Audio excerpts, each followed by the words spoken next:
యాక్చువల్గా నేను ట్రాన్స్ఫర్ కావడానికి బేసిక్ రీజన్ ఏంటంటే అక్కడ కూడా కులమే.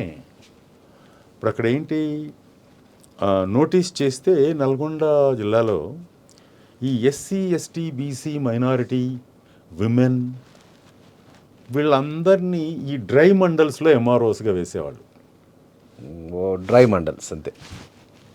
అంటే ఈ భువనగిరి, సూర్యాపేట రెడ్లందరూ మిర్యాలగూడ డివిజన్ అది టాప్, అది కొద్ది బిజినెస్ సెంటర్.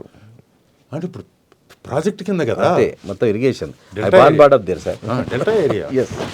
అదేంటి రెగ్యులర్గా వాళ్ళు అక్కడే ఉండడం ఏంటి, వీళ్ళు ఇక్కడే ఉండడం ఏంటి అని చెప్పేసి దాన్ని అటు తిట్టి ఇటు తిట్టి రివర్స్ చేశాను.